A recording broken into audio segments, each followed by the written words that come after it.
Good evening, ladies. Hopefully gentlemen will show up soon. Or not. It is I, your retired midnight blogger, what blogs in this case at 6:02 p.m. And yeah, I'm causing an echo. Before anyone talks about it, I want to acknowledge the icon I am using is, in fact, a deep fake. I know it is. That's the reason why I chose to use it.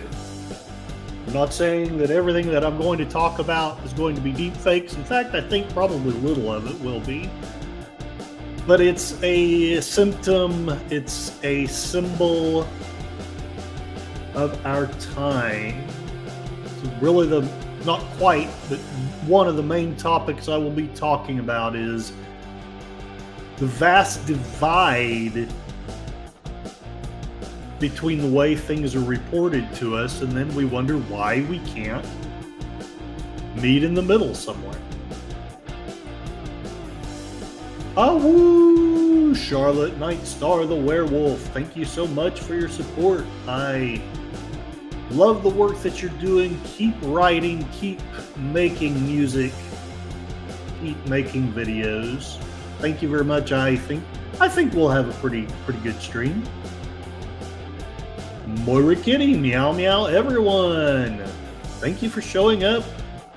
Your stream was pretty informative. I'm sorry that I had to kind of watch it on the rerun in some places. I was just super busy yesterday. Charlotte Nightstar again, enjoy the show. And Connie Cleary, faithful bird woman of YouTube. As Steven says, check out her second channel, Fluff Chick Productions. You can go there and instead of seeing AI generated sad girls and puppies, you will see real birds and real little furry critters that I can't remember exactly what they are, but guinea pigs and little critters that are sold in pet stores running around being adorable, often accompanied by beautiful Enya music. And greetings, Miss Frosty, a beautiful day. Saying hello to everyone. Thank you for being here. All right. The music was wonderful, but I think I'm going to stop it at this juncture. I wanted something beside my usual soft prone because,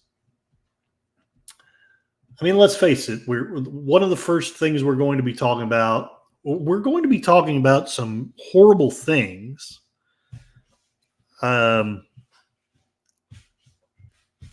Maybe I should be more positive about things, but I'm going to be talking about the hurricane and some things that are going on in Europe that, on one hand, are being exaggerated, but they are happening. And they, I think, need to be discussed at least a little bit more than they are by the mainstream media. All right, I'm a few minutes in. I think I can begin with this. Maybe XXX. Yes, here it is. So for good or ill, I've been on X a lot more lately. Elon may end up going down in flames, but he made X a place that I want to go to. So take that for what it's worth. I wanted to start with this quote because I think it sums up a lot of our experiences. I don't know who this person is. I'm not going to say their name just in case they don't want to be outed. You can see it anyway. So, yeah. But this woman posts on X from yesterday. At work, I'm drowning in a deep sea. Everyone I talked to today about Trump and saving America had zero clue about what I was saying. We're living in two different worlds. I'm in the X world of truth, which I'm sure there will be people who will say, no, it is not truth. And I'm not here to, again, I'm Switzerland, sort of. I have my bias toward X, but I want to be very careful not to just be a Kool-Aid drinker. This woman is in the X world of truth. They're in the misinformation land of the view. Even the intellectuals believe the lies. And I think she's really summed up my experience, at least of the last 2 or 3 years. Very intelligent friends, believing things that in the end are either lies or there's substantial evidence to say that something's rotten in the state of Denmark. Real Wade Nation Gaming Clips. Hello. Check him out. He has the wonderful gaming clips. Thank you for showing up. I hope that this finds you well. And please, if anyone is, I would assume nobody will actually be in the path of the hurricane watching this. But if you have been in the path of Helene, or if you can give us some elucidation as to what is really going on, I would really appreciate that. Mikey Susie 4, hello, brother. Yes, I am glad to see you. I've been so freaking busy, but I know you are out there getting out that wonderful content, those wonderful reviews. I hope you are well, and I want you to know I am praying for you. As I'm trying to pray more often. I'm still a pretty not great Christian, but I'm trying to do better. So, what are we to make of it? First, let's take a look at what is showing up on X.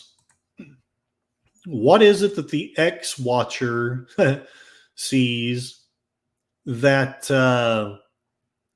that maybe the rest of us don't? Right here, I've kind of gotten sleazy. I'm very willing to repost Elon Musk tweets. Not so much because I think that he's more true than anyone else, but for the very sleazy reason that he owns the company. He's probably not going to try to block me or fact check me if I share his tweets. Now, obviously, if I don't agree with it, or if I just don't care, everybody's saying hello to each other. Wonderful, wonderful. SpaceX engineers are trying to deliver Starlink terminals and supplies to devastated areas in North Carolina right now. FEMA, according to Musk, is both failing to help and won't let others help. This is unconscionable. They just took this video a few hours ago. This was 3-4 days ago, where you can see the level of devastation: roads, houses, electricity, water supply, and ground internet connections completely destroyed. FEMA wouldn't let them land to deliver critical supplies. My blood is boiling. So, is that true? Is that actually what's going on? And it's crazy if it is. It doesn't make any sense. It sure fires up the conspiracy theorist in me. And there's a lot of things that I thought about saying that I'm not going to, because I'm at least going to attempt, and probably fail, but attempt to be fair to both quote unquote sides. John Pontarero, hail folks, lurking for now. Thank you very much. Your support is very welcome. I'm probably going to share at least some of the stuff that you shared with me, if I'm fast enough to get around to it. Mikey Susie 4, Biden and others I just saw are warning people to get out of Florida ahead of Hurricane Milton. Yes, I have heard that. And again, this is another reason why I want to be centrist in this, because I think that there's some things that have been spread that may have some grounding in truth, but may also be exaggerated. And I want to be careful about that. Here again, we have Nick Snorter, who is evidently a right-wing pundit. He's been on Tucker Carlson, Fox News. He's saying on here, again, from the 4th,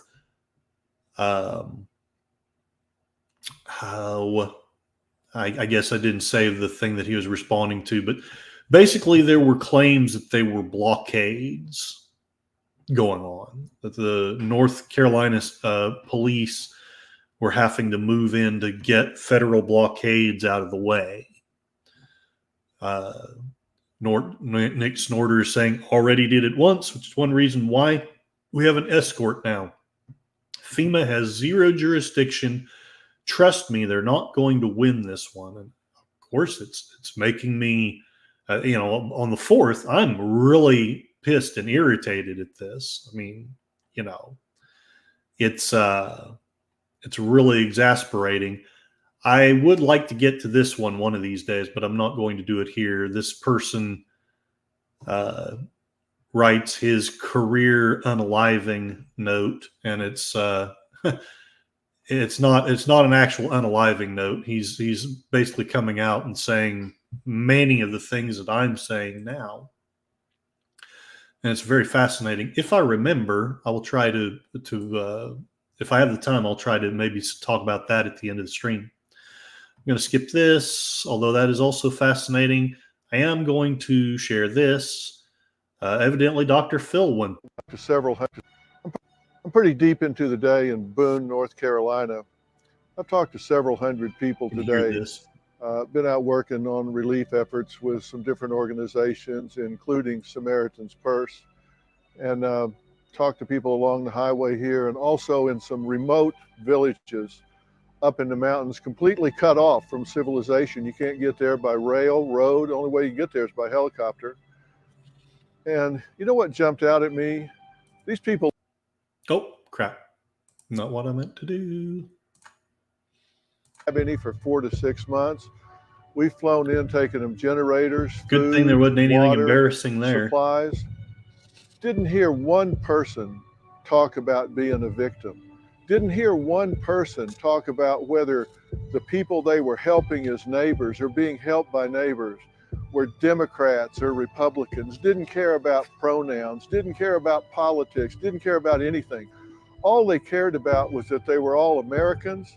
Their neighbors needed help and they were giving it. They needed help and they were accepting it. Man, what a lesson about what life's about. How uplifting it was to see the spirit of these people. What a lesson in the face of disaster, in the face of losing everything. I'm really tired, but so inspired by the heart and strength of these people. America at its best. And so I know that probably some people are not very happy with Dr. Phil anymore, because I think he's had a similar journey in his philosophies as pretty I deep have. Into the day. And so that watching some of Dr. Phil's stuff on X kind of calmed me down, kind of made me think, well, maybe the government is letting us down, or but there's some strong elements of people getting out and helping and getting out and saving each other. And then, of course, I'm still on X. I'm still looking. I'm still trying to. Basically, by the 6th, I've figured out that that's what I want to talk about, but I haven't really figured out exactly what I want to put in. And then Moira shared this, and I thought I would share it as well. Elon Musk posted it. Sparked a few things in my mind, thinking about preparedness and how you said, LGBTQIA people and people who have been disadvantaged already are struggling. They already have their own things to deal with. So you add a disaster on top of that. It's just compounding on itself. And I think that is maybe the why of why we're having these discussions, is because it isn't being talked about. It isn't being socialized. We're not paying attention to this community. Thank you so much. Maggie. Thank you. There are a couple of things that are intersecting in my mind here. One of them is the culture of emergency management as an organization, as an industry in the United States specifically, not abroad. This has, and my cat sometimes does this, she gets really loud suddenly, so you'll have to just allow for the little meowing in the background. While I'm exasperated with these people, at least they have a cat, so they're not all bad. The shift that we're seeing right now is a shift in emergency management from utilitarian principles where everything is designed for the greatest good for the greatest amount of people to disaster equity. So please tell me, while I am trying to be centrist, please tell me what in the hell disaster equity means. How, beyond just simply what she just said, just trying to save as many people as with as much efficacy as possible. What in the world does disaster equity mean? Why should it even matter at all? I mean, I get you got jerks and out there who probably would, you're part of the LGBTQ community. I'm not going to say, I get that. I do. But that shouldn't be the focus. All 5 of these EMFers should be on a friggin' plane going out there and helping somebody out, not talking about equity and craziness. Hello, JPRPH1. Thank you for showing up and for the things that you have shared. So that exasperated the heck out of me. And then there's more stuff about Dr. Phil, and I will just let it go at that. Basically, Dr. Phil, he didn't say anything in any of the posts that I watched. You may see something else, but he didn't say anything critical of the government. He didn't say they weren't there. But I noticed that the people that he thanks aren't FEMA. It's Elon Musk. It's Mike Coriel from Starlink. It's Samaritan's Purse and Michael's Stores. Again, that's not to say the government wasn't out there, wasn't helping. There's a lot of things on X. If you just do a cursory look, there's like a thing of a helicopter that evidently was blowing away supplies and things with the rotors and stuff. I'm not going to necessarily share that because you've probably already seen it and you've already probably made up your mind one way or the other. Either this is real stuff or this is fake stuff. And the main point is, like Dr. Phil says, the main point is that there are Americans dying, Americans that need help, and we need to step in and help them out. But again, it's a surreal experience. You're on X, you're seeing all these things, and I'm just giving you the centrist stuff. Brett Weinstein is where I actually found this picture, this icon that I'm using. He got fact checked because Twitter still does fact checking, but I actually am finding that, in my humble opinion, the fact checking is more fair than it used to be. The fact checkers let him know that this is likely an AI generated image. And then he responded, and in my opinion, correctly so, well, fine. I shared a fake image, but it's still true that there's people out there suffering. People are in a bad way. We need, the government needs to be doing better. It's not doing enough, according to Brett Weinstein.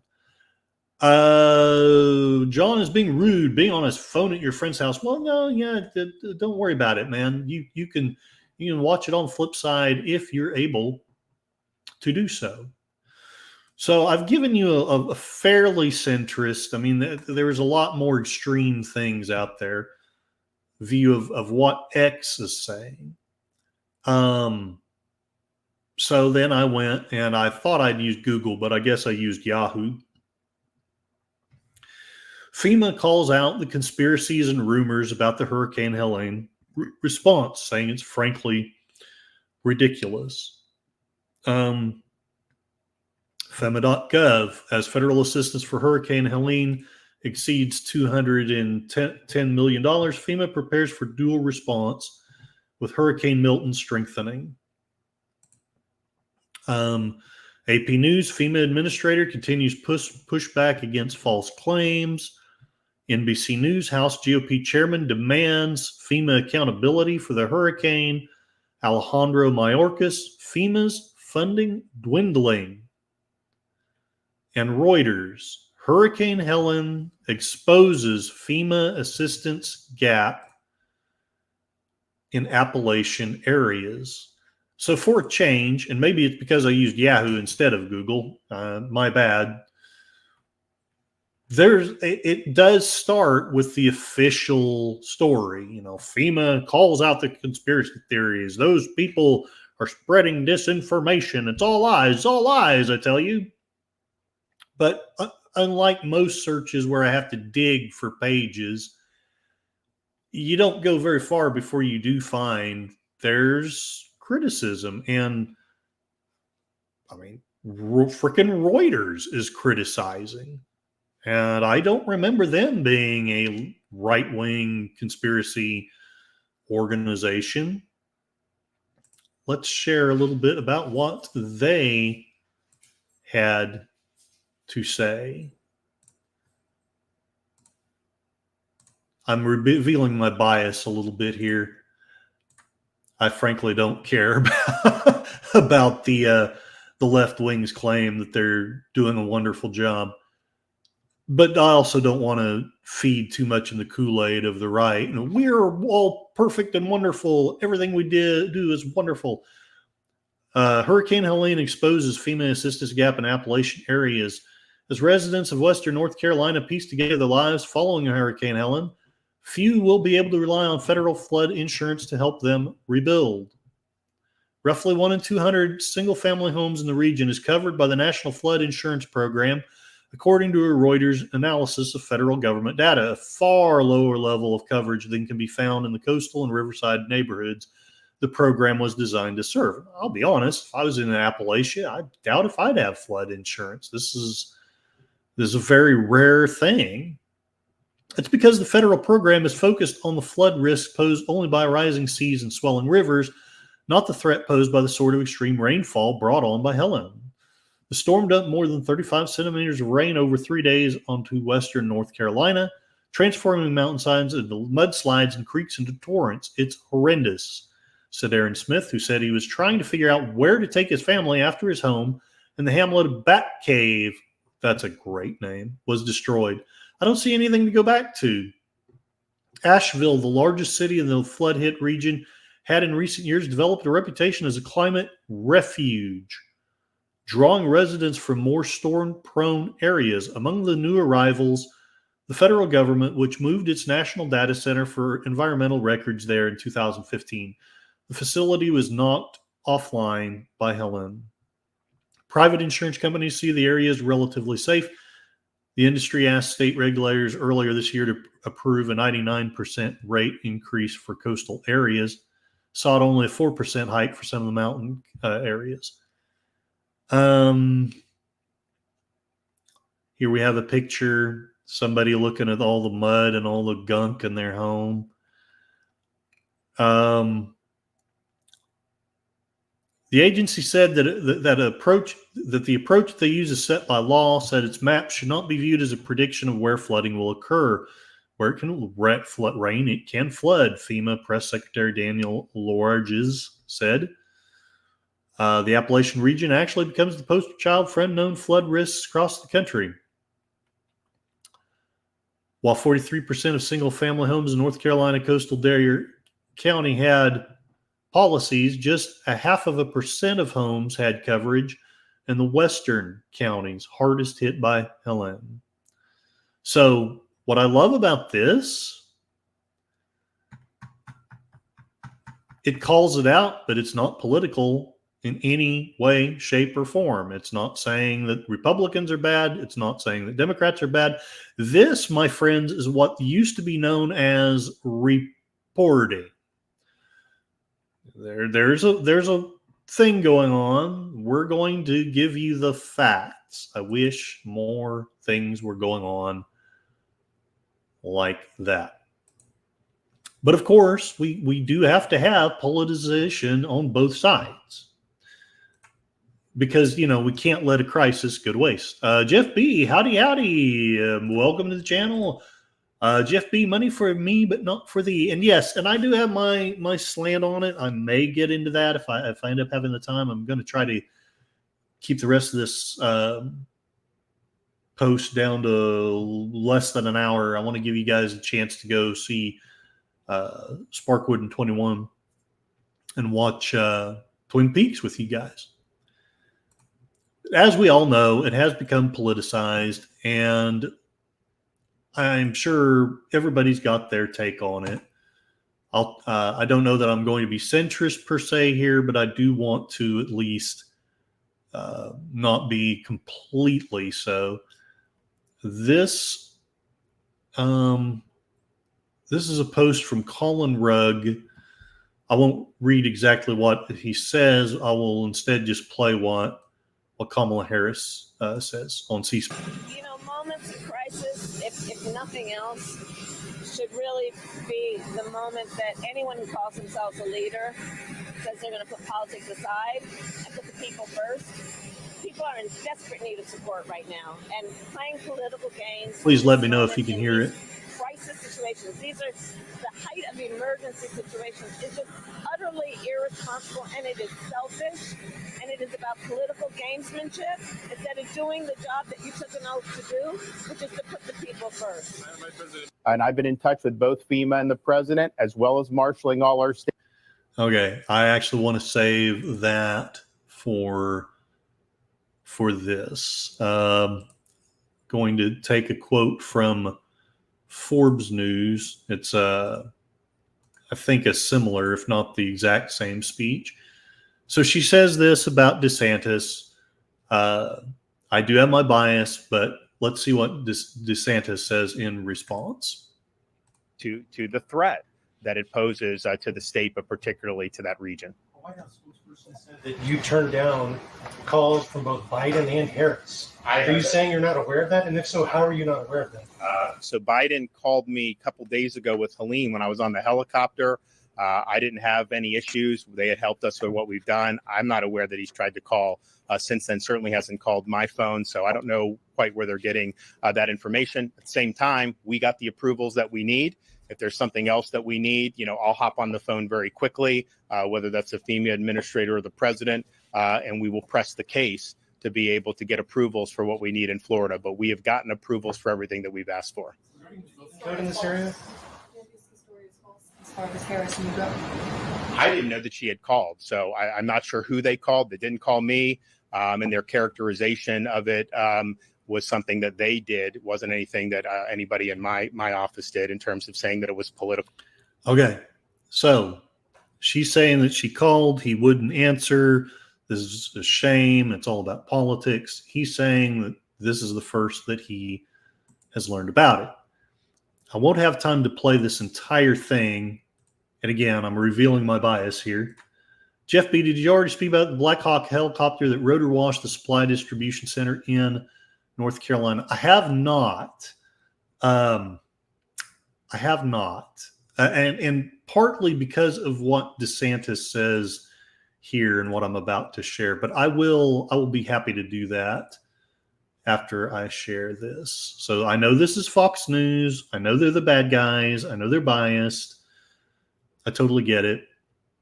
But I wanted to share a little bit about what DeSantis says to Fox News on this subject.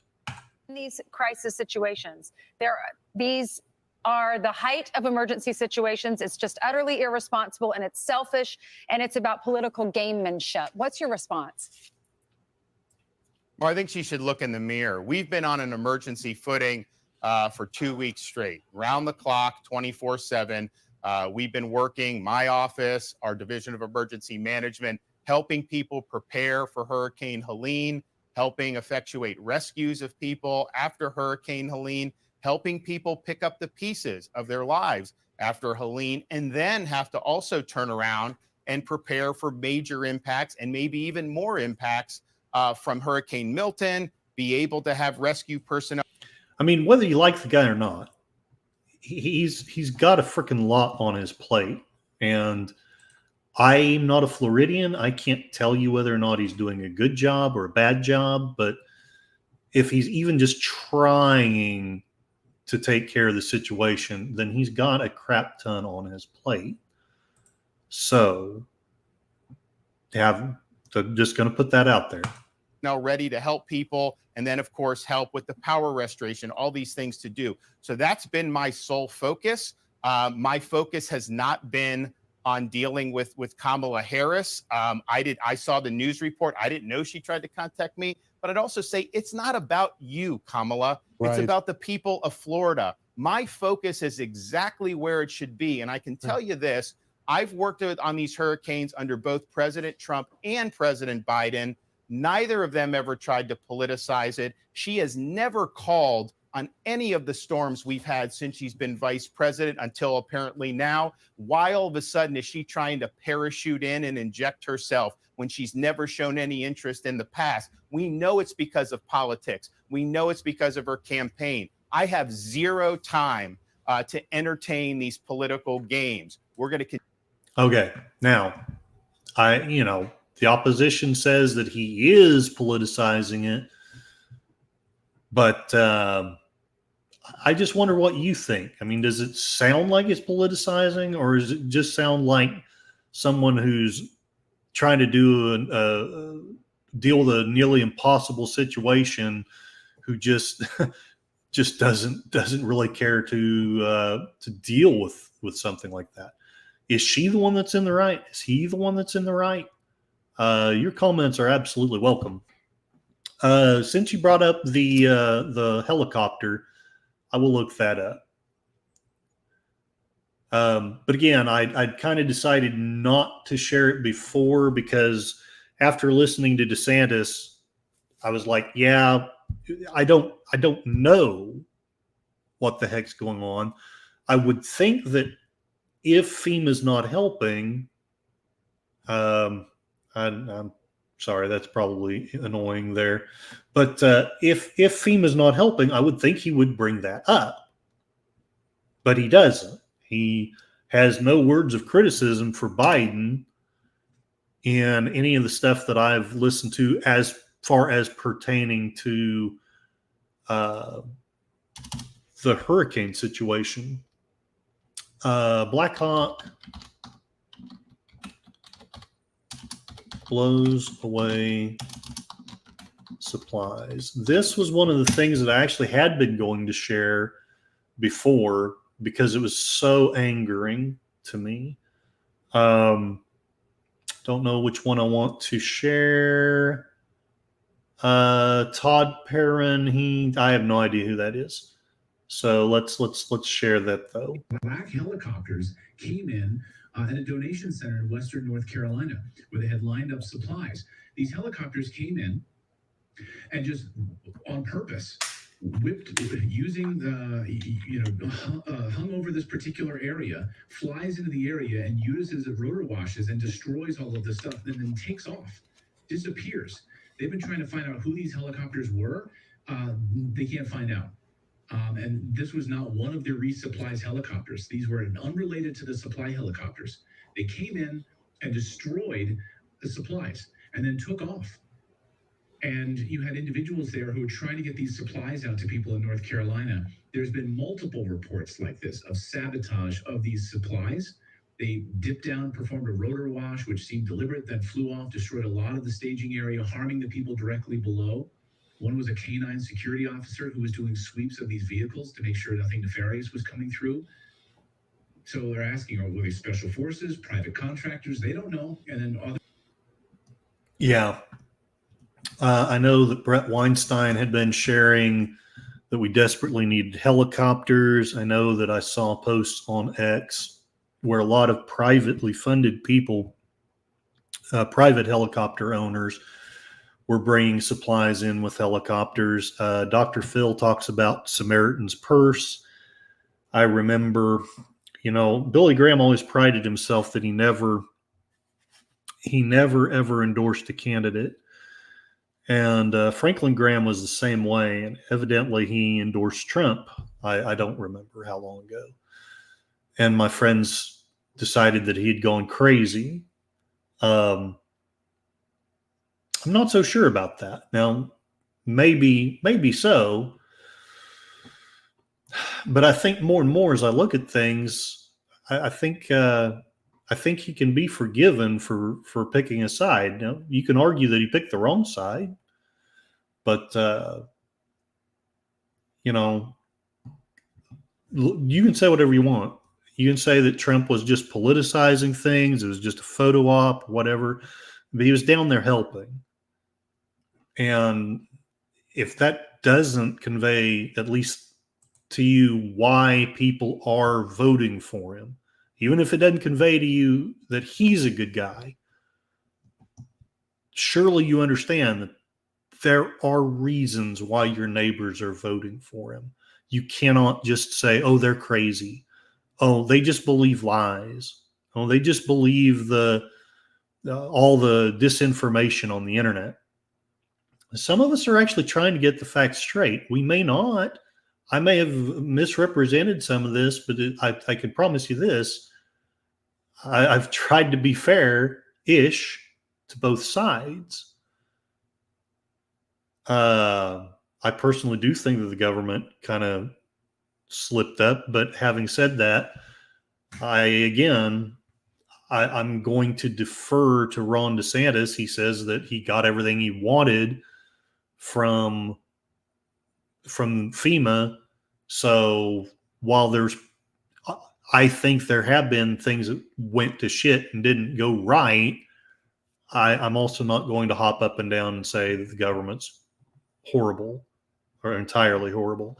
I will say that I totally understand those people who say, well, we sent all those millions to Ukraine and now people are saying that FEMA is running out of money. Yeah, that's pretty much bullshit. I don't like that at all. So that's what I'm going to say about Helene. There's a lot more that needs to be said about it, but I want to move on to a second topic because, again, the real theme is the difference between, for good or ill, the difference between the way X is reporting things and the way the mainstream media is reporting things. Jeff B., the distribution center was tents that were destroyed by the rotor winds. Halos were supposed to stay 500 feet or higher at the altitude. Yeah, and again, while I'm not condemning the government, some bad shit went down. And I'm sorry if my friends on the left are upset that I say that. There's shit that happened that somebody really needs to explain. Even if nobody's held accountable for it, because God forbid that we hold anybody accountable for anything except for, people who we side against. I do think it's interesting that, we're going to, if nothing else, it was a terrible PR thing on Kamala's part to announce, well, you're going to get $750. It's to my mind, it's very similar to what happened in Hawaii. We come in late. We're going to do a sub-adequate job. We're actually going to get in the way in some cases. And look, you can say whatever you want. That fucking helicopter is in the way. Even if all the other stories are false, now maybe someone will come along later. Well, that actually did happen somewhere. But at least from what my eyes are seeing, that looks like the government getting in the way. I have friends who have been in the military. I wish they were in the chat here. I would love to know if anyone can kind of verify to me whether that's a military helicopter or what. Or because I don't know the truth of it. But I do know that there is another thing that X has talked about And I'd heard a little bit of rumblings about it in the past, but I never really focused on it until I think it was yesterday or the day before, while I was doing a little bit of research for this stream. Once again, I want to warn you that this has been flagged as disinformation. So I'm not asking you to take this as the gospel truth. This is a map of France that has been spread online quite a lot. And it purports to show all the churches that have burned in France. Let me go back to my bookmarks, please. Okay. So yes, here we have this map. And it popped up the other day, but what really got me started on the rabbit hole was this post. Concerned citizens, the Trois Rivières burnt to ashes. Christianity across the entire West is under attack, and all Western leaders are scared to even acknowledge it. Now, for a bit, I wasn't sure what to do with that, but churches burning was like trending at the time. So I looked up a couple more things. Another church mysteriously burned down in France. I don't know if the audio is going to play on this. The Church of the Immaculate Conception of Saint Omer. The church was built in 1854, survived 2 world wars. A church is destroyed, damaged, or vandalized every 2 weeks in France.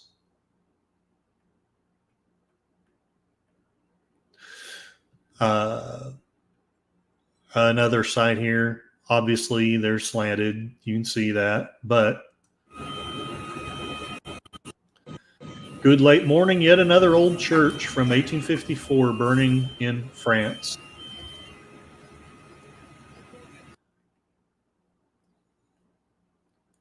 This one I'm not going to share. It's relevant, but I don't want people to think that I'm trying to stoke anger against certain people.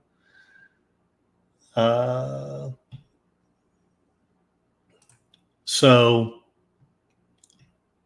I had to just ask myself, X is basically saying that there's rampant church fires in France, that there are people who I will not mention who are basically trying to destroy Christianity. Now, one, is that true? And number two, if it is, what the heck do we do with that information? Again, I looked up what the legacy media has to say about it. Oh, that's not it. What the heck? Yeah, the Notre Dame Cathedral in the 80s, it may never be the same. Yeah, it broke my heart. I know that they say that wasn't a act of a person, but whatever happened, that's just terrible to me. Okay, this is the page I wanted. Here we go.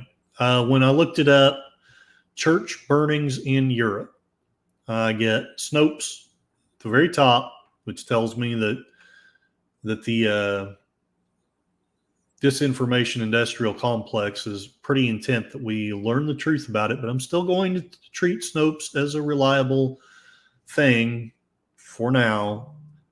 Map really shows all French churches. Anyway, it's got a thing. Reuters has fact-checked it.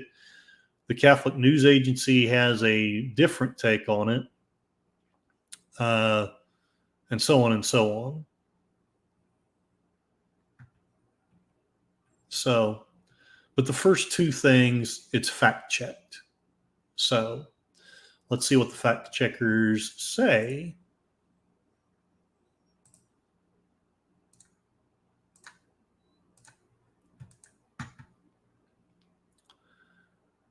Good old Snopes. Okay, so here they are. Map really shows all French churches set on fire, vandalized, or attacked in the recent years. It spreads in the aftermath of large fires at French churches that make global headlines. Okay. And I mean, if there's any truth to this, this is horrible. This is like basically, I mean, you can't call this a coincidence. There's too many. When something happens once, it's likely random. Happens twice, you're starting to see a pattern. 3 times it's enemy activity. Moira Kitty, no, I know what you're saying, and I get it. And I'm actually kind of going to make your point here in my own disingenuous way. But again, I'm wanting to just share what is being shared as the rebuttal to X. Claim is that the map shows all the churches in France that were set on fire, vandalized, or attacked in recent years. It is miscaptioned. Again, let's just, for grins and giggles, let's just pretend that Snopes really is the centrist and truth-seeking site that they say it is. A map claiming to show French churches that have been destroyed, vandalized, or attacked has spread across social media for years. We found the map often spreads in the wake of large fires at French churches that make global headlines. My question to that is, how many times is that happening? And if it's happening quite a bit, then maybe there's reasons why the map isn't spreading.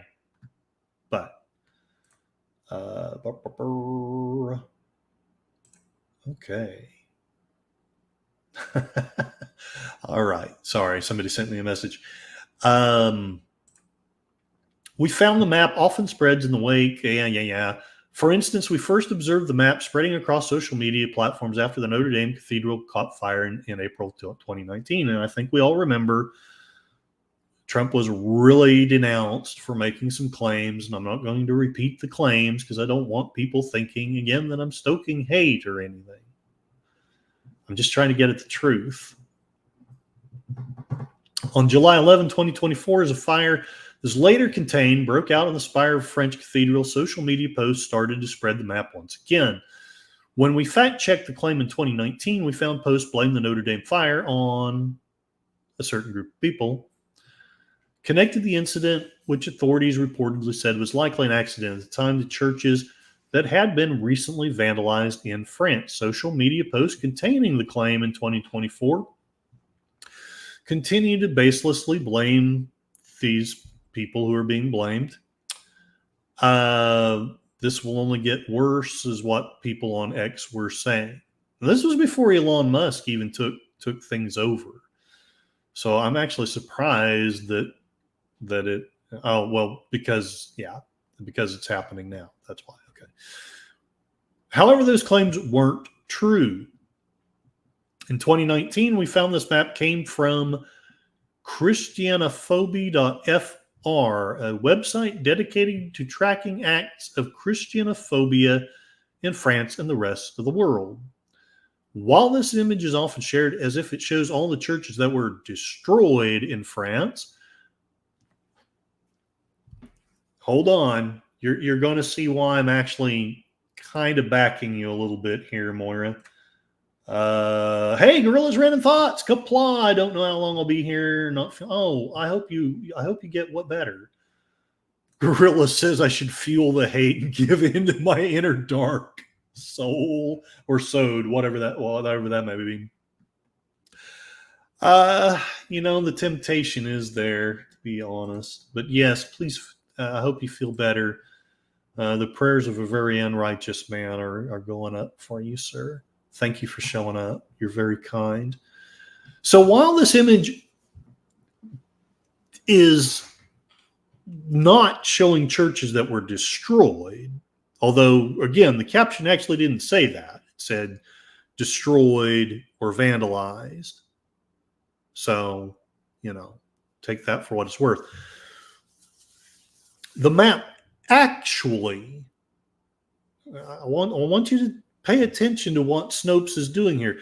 The map actually documented a wide range of nefarious activity, such as vandalism, theft, and arson that occurred at both churches and cemeteries over an apparent span of 2 years, covering 2017 and 2018.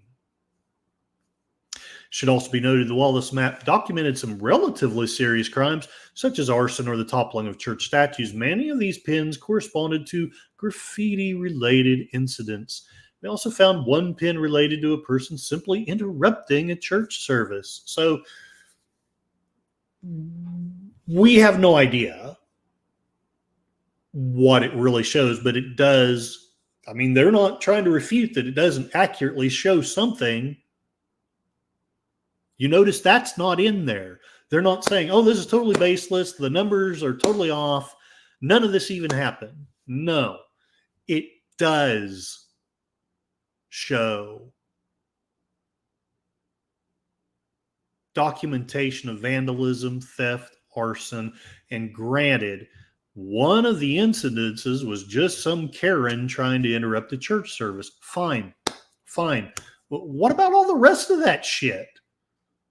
Wouldn't you like to know? I mean, let's go back to the map.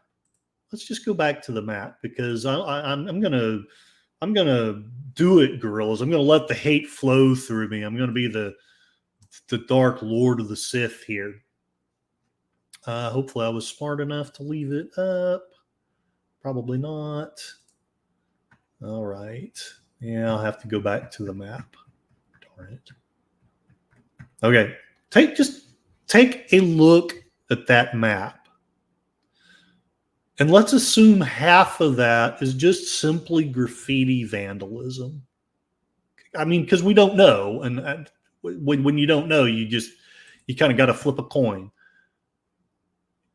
Even with just half of that being actual arson or what was it they said? Oh, I've already shut it down. Basically, if half of it is actual arson, actual churches burning down, actual statues being toppled over, that's still a shit show. I'm sorry to say that, but and whether or not, and I don't want to blame a group of people because I don't have enough evidence to blame any particular people, but something is going on in France that is not great. And I understand if you're not a Christian, and I understand if you have issues with Christianity, but basically trying to harm, it looks like there may be 100 or 200 churches in the half of it. That's crazy. Something's wrong. Something's not right. That map is still demonstrating that something is going on that needs to be looked into and, if possible, stopped. Sashi, the man from the future. Good, I can feel your anger. It is you who is quite mistaken. Okay. So, that's not what I wanted to do at all. Why did it do that? Sometimes computers don't do what I want them to do, and I've only got about a little over half an hour to finish this up. I'm actually making good time. I may get through everything I want to talk about today. So,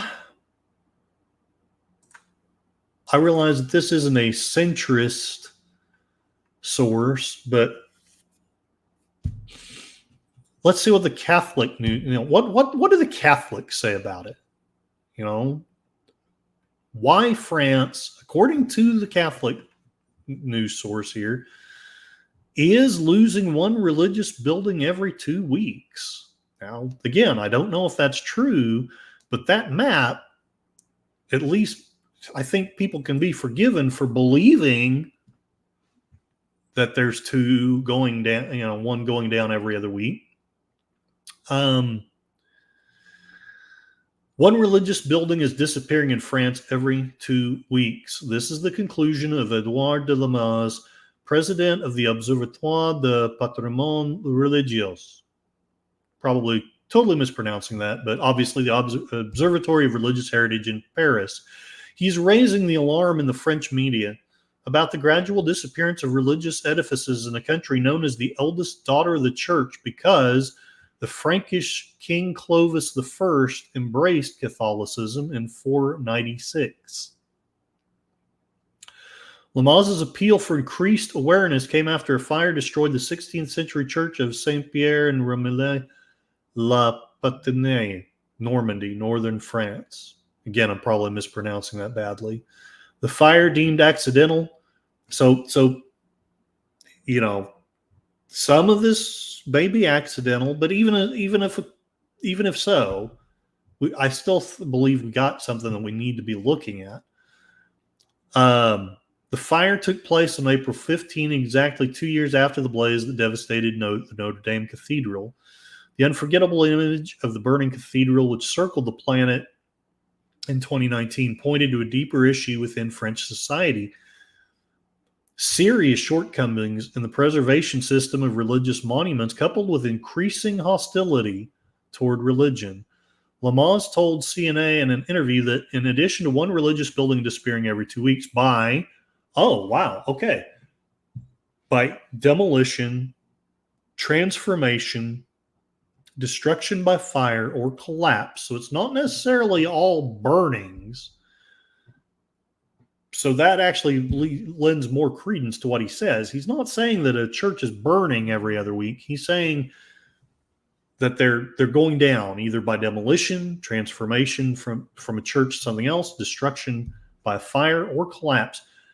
2/3 of fires in religious buildings, according to this guy, are due to arson. And if there's even a moderate amount of truth to that map, that would back that up. While these statistics include buildings belonging to all religious groups, most of them concern Catholic monuments. So, according to this, it's not just exclusively churches. You know, there's a lot of people on X. Well, how's come it's not happening to mosques? Well, we don't know. We honestly don't know what the hell's going on. I think that's the point. And rather than placing anger at a group of people, we need to just freaking get down to the truth of it. Find out what's going on. Sashi, the French have a history of disrespecting religion in general. Yeah, at least since the revolution, that does seem to be true. I'll go ahead and read this at the risk of seeming like I'm stoking an unfair flame. But although Catholic, again, this is the source. I'm not necessarily saying that this is for educational purposes. Although Catholic monuments are still ahead, one mosque is erected every 15 days in France, while one Christian building is destroyed at the same pace, Lamaze said. It creates a tipping point on the territory that should be taken into account. Lamaze believes that on average, more than 2 Christian monuments are targeted every day. 2/3 of these incidents concern theft, while the remaining third involved desecration. According to the most recent figures from France's Central Criminal Intelligence Unit, 877 attacks on Catholic places of worship were recorded across the country in 2018 alone. Why are we not hearing about this? Why did I have to find out about this on X?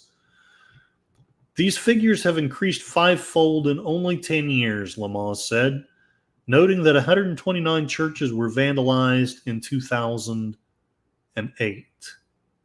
So we jumped from 129 to 877. At the beginning of the 70s, writer and journalist Michel de Saint-Pierre published a book. I'll just read the English translation. Churches in Ruined, Endangered Church, in which he already sounded the alarm, but the situation has heightened 10-fold or even 100-fold since then. Currently, 5,000 Catholic buildings are potentially in danger of disappearing.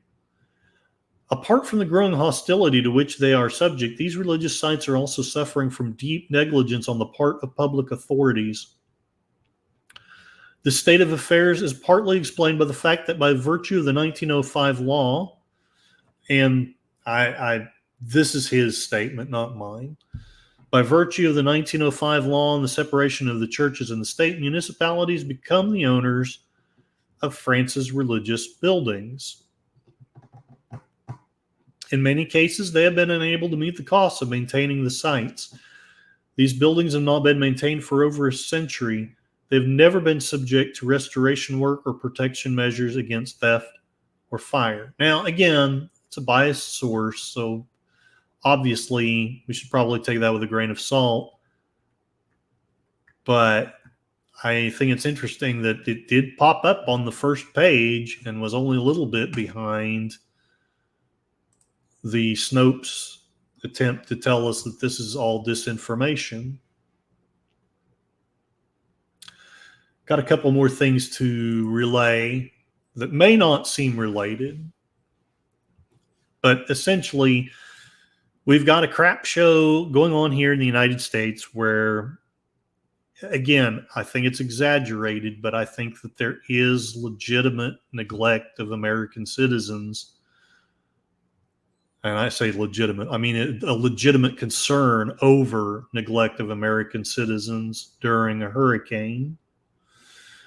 And we have a situation where we have churches being neglected, burned, destroyed, collapsed in France. Why does that seem tied together in my mind? Well, partly because I learned both disinformation, but I also learned a lot of truth from X. Now, I learned this from some other sources as well. But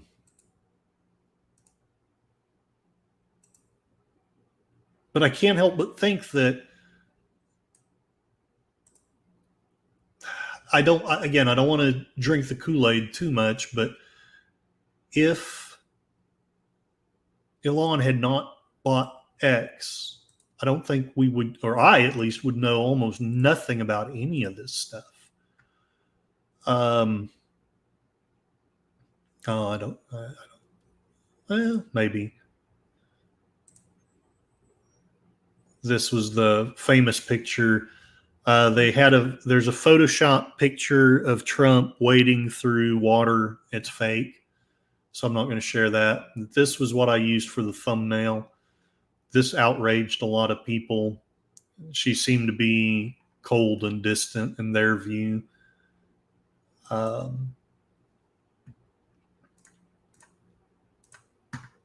basically, we're being fed a narrative. Again, it's on both sides, but I still suggest that one side is more honest than the other, and one side is more dangerous than the other. On CapX, I found this article. I'm going to share at least some of it. Don't let the info thugs close down debate. Misinformation is not something people argue fervently about. In their hostility to open debate, info thugs are attacking modern civilization. Freedom is discussed as the sacred way of our civilization. Today's censors wield cudgels with the word information. In content they don't like, because that helicopter, that's information they don't like. Elon Musk helping out, Trump helping out. Hell, I bet Dr. Phil helping out. Frankly, information they don't like. It's called misinformation or disinformation. The justification is fake. The protection is faux protection. Pretending to protect people from bad information by means of censorship may be called info thuggery. The cudgels are hidden, of course, but it is not hard to see through the pretense and discern the underlying message. Knuckle under, or we will hurt you. I mean, I don't know about you, but that is exactly what I think when I'm censored. That's exactly what I've been thinking for the last 4 years. Comply or be deplatformed. Comply or lose your job. Comply or lose your friends. The UK's Online Safety Act exemplifies info-thuggery, as does Brazil's recent action against X. The Australian government is dominated by another gang of info-thugs. The UK, sadly, not only practices info-thuggery at home, it tutors the world in info-thuggery. The same goes for where I live, the United States. Kamala Harris threatens, if you act as a megaphone for misinformation, we are going to hold you accountable. Hillary Clinton calls for criminalization of speech not to her liking. Harris running mate Tim Walz threatens there's no guarantee to free speech on misinformation and hate speech.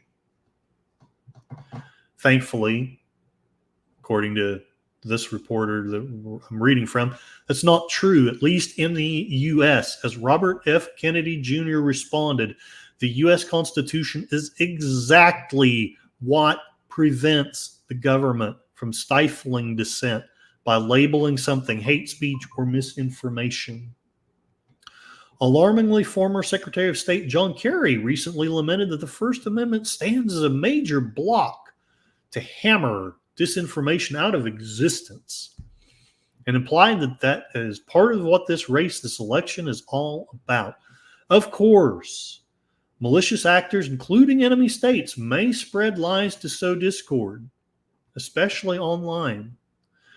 So too can those who are simply ill-informed, like Brett Weinstein shared that picture. He had no idea it was a deep fake. Yet in the absence of censorship, big lies will, we hope, be torn to shreds. In this battle, the info thugs are on the wrong side. The info thugs use information to confuse matters. The content they suppress is more aptly termed narratives, interpretations, opinions, or judgments. Those terms are more capacious, befitting frank and open debate and controversy. In their hostility to open debate, the info thugs are mounting an attack on modern civilization. They evoke our crude instincts from pre-modern life, instincts for small, simple society in which the leader's narrative must be believed by all and enforced by the members of the band. If you don't share the leader's narrative, you are a miscreant. You are to be corrected, expelled, or destroyed. At the very least, you are to shut up. I'm going to skip down a bit. As long as the reason of man continues fallible, and he is at liberty to exercise it, different opinions will be formed, wrote James Madison in the Federalist Papers. If you haven't read it, I strongly recommend you do. Even if it doesn't change your mind on anything, at least it will give you some idea of the depth of the research they did to form our Constitution that we just want to throw away. Our civilization said it is okay to speak your mind as long as you respect your neighbor's person and property and don't incite violence. Madison's and his associates called it liberty, which is the heart of classical liberal civilization. I'm not going to read the rest of this because I want to share one last thing, and then I'm going to call it a stream. Jeff B., the paper has no writing on it. The earbuds are not attached to Kamala's phone. Right on. Right on. Okay, I didn't think I would make it to everything, but I guess I did. Maybe. Let's go back to bookmarks. Oh, I'm in bookmarks. Okay.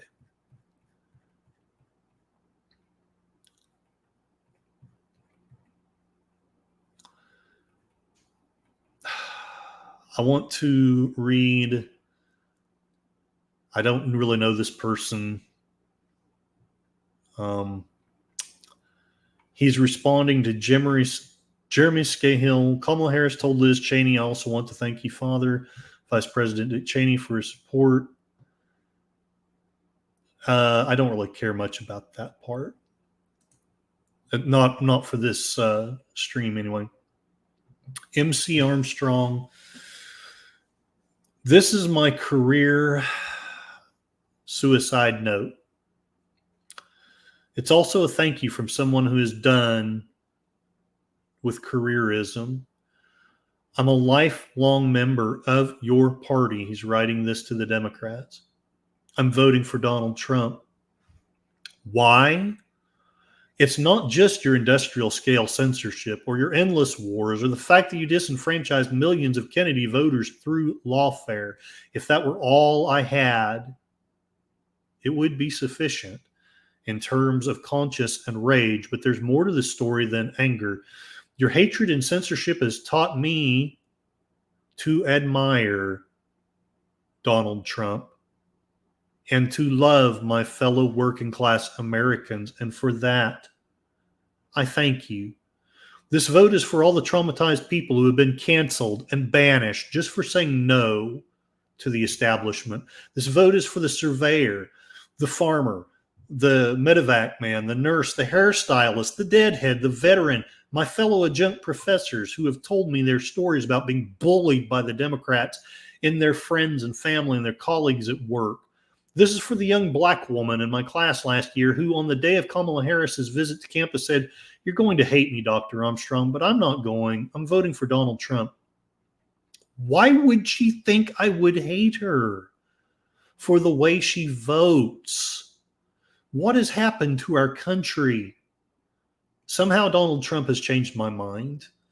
Where I once saw a cartoon white supremacist, warmonger, and narcissist, I now see the man who renegotiated NAFTA and the only president in the 21st century not to start a new war. Where I once saw the pal of the neocons, I now see a man who has awoken from his slumber and disavowed Dick Cheney, George Bush, and John Bolton, even as my own party embraces these men. Why has the greatest entrepreneur of my generation, Elon Musk, risked his career to side with Trump? Why has the most consequential grassroots environmentalist of my time, Robert Kennedy Jr., sacrificed friends, family, and reputation to side with the Orange Menace? Why has the most outrageous peace activist of the 21st century, Tulsi Gabbard, left our party? Because Tulsi, Bobby, and Elon see what I see. Donald Trump is resilient. He's risking his life to change the fate of our nation. Trump is transforming the Republican Party into the party of peace, free speech, and the working class. He has converted George Bush's billionaire boys club of big war, big ag, and big pharma into a party that cares about public health and embraces regenerative agriculture. Now, I don't think the GOP is all the way there yet. They're clearly the party that embraces dissent, and dissent, brave speech, is the fuel for evolution. So, this is MC Armstrong, not me, but for the first time in his life, I'm voting Republican in the name of peace in Ukraine and free speech here at home. I'm casting my vote as a Kennedy Democrat for Donald Trump. I'm not saying you necessarily have to agree with that, but I think our friends across the aisle, they need to be listening. There's reasons why this is going on, and just saying that everyone's gone crazy, that's no longer adequate to explain what's going on. At least it's not for me. All right. I've said what I had to say, or shared what I have to share. I want to end this pretty quickly. I thought about trying to end it with some beautiful parting words, but I think that gentleman said it more eloquently than I can. So let's end it here. And thank everybody in chat. Once again, a lot of wonderful people showed up here today. Thank you so much. I hope I didn't neglect the chat there at the end. Oh, no, it's just people saying hi and stuff. Oh, I did miss somebody though, didn't I? Hey, DJ Ronnie G. Howdy, howdy. Thank you for showing up. So I'd like to thank Charlotte Nightstar the Werewolf. Ow! Moira Kitty. Meow meow. And she reveals a lot of true things. So listen to her. Connie Cleary, the Faithful Bird Woman, one of the great moderators on YouTube. Thank you for showing up. Ms. Frosty, a beautiful day. Thank you for showing up and listening. Hopefully it wasn't too one-sided for anybody. It may have been. My bad if it was. Hello, Real Wade Nation Gaming Clips. Thank you for showing up and listening. Mikey Susie 4. Thank you for showing up, my brother. Prayers are going up for you. And John Ponterero, I know you were visiting with a friend. Thank you for taking the time to leave a like. I hope you get to watch this on the rerun, and I hope you enjoy. I hope you learn a little something. Jeff B, hello. Thank you for showing up and for the kind comments. Money for me, but not for thee. Money for nothing and the votes for free. Gorilla's Random Thoughts. Fuel the hate. Give in to your inner dark side. Sashi. The French have a history of disrespecting religion in general. And lastly of all, DJ Ronnie G. Thank you, everyone, for showing up. I hope that I see at least most of you or some of you at Netters Network and Last Call with Troy Pacelli. We're going to be watching an episode of Twin Peaks: The Return. Much love to all of you guys. I'll try to get through my spiel quickly. It's been said that life is pain. Anyone telling you otherwise is trying to sell you something. I, in fact, am trying to sell you something. Trying to sell you on the idea that liberty is better than tyranny. Freedom is better than slavery. And that you are, in fact, smart enough to be able to run your own life. You don't need big corporations or big governments to tell you how to run it or how to think or what to say. And lastly, I want to let you know, as we just demonstrated, we live in a world. I'm kind of getting ahead of myself. You're not going mad. You're going sane in a world that very clearly has gone mad. Thank you for listening and have a wonderful evening.